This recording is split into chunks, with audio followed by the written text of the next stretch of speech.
প্রশাসনের অভিযান এই মুহূর্তে চলমান রয়েছে। আপনারা জানেন সিলেটে যে অভিযান সেটা ক্রমবর্ধমানে আরও বৃদ্ধি পাচ্ছে এবং এখন যাদেরকে আসলে পাওয়া যাচ্ছে তাদেরকে হয় জেল অথবা জরিমানা। এর বাহিরে আসলে যে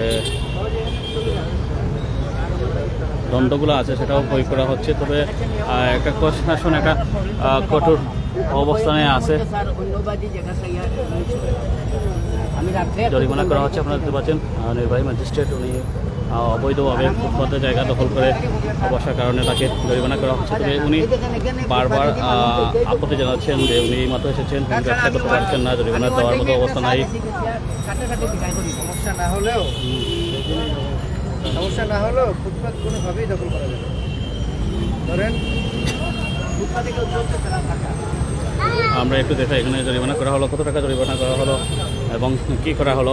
আপনারা জানেন ভ্যান চালককে ভাসমান যারা চালক আছে যারা ফুটপাত দখল করে রাখেন তাদেরকে জরিমানা করা হচ্ছে। এই জরিমানা আদায়ের জন্য প্রচেষ্টা গ্রহণ করা হচ্ছে। যদি জরিমানা না করা হয় তাদেরকে আসলে জেল দেওয়া হচ্ছে। আমরা একটু আগে জানছি 500 টাকা জরিমানা করা হয়েছিল একজন বামওয়ান যিনি সিগারেট বিক্রি করে থাকেন, আর তাকে 500 টাকা জরিমানা করা হয়েছিল। তবে তিনি বলছেন তার কাছে 500 টাকা নাই, বিনিময়ে তিনি জেলে যেতে বাধ্য।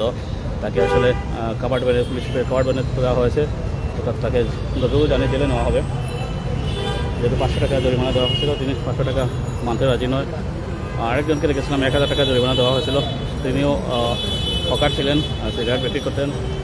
তিনি 500 টাকা 1000 টাকা জরিমানা করা হয়েছিল। তিনি অনেকটা গড়িমসি করে প্রশাসনের ওপর আক্ষেপ জেরে পরবর্তীতে 1000 টাকা জরিমানা দিতে বাধ্য হন এবং 1000 টাকা যদি দিতে জরিমানা না দিতেন তাহলে 15 দিনের জেল করা হয়েছিল। অর্থাৎ অর্থদণ্ড অথবা জেল সেটা করা হচ্ছে। তার ফলে আমরা দেখতে পাচ্ছি একটা গুরুত্বপূর্ণ অবস্থানে আছে। কি হয়েছে ভাই একটু জানাই আমরা। 1000 টাকা জরিমানা হয়েছে না 300 টাকা জরিমানা, ওনাকে 300 টাকা জরিমানা করা হয়েছে। আর ওনার কাছে 300 টাকাও নাই, কাউকে আশ্রয় দিয়েছে।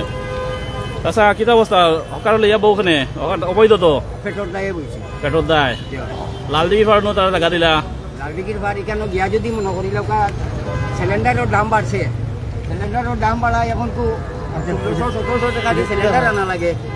3 ঘন্টা জ্বালাইলাম সিলিন্ডার, ধরলো 200 টাকা বেচলাম না 10 টাকা, বাকি এখন ঘুরাইয়া দিতকে কার্বন কপিটা দিয়ে বাবা ভাই এরে 300 টাকা দাও দিলাম। ও ভাই কাছে কি দাও না ভাই 300 টাকা দাও রবা দিলাম, 300 টাকা দাও না, টাকা না দাও দুজনে মিলে ইয়া দিলাম রবা দিলাম।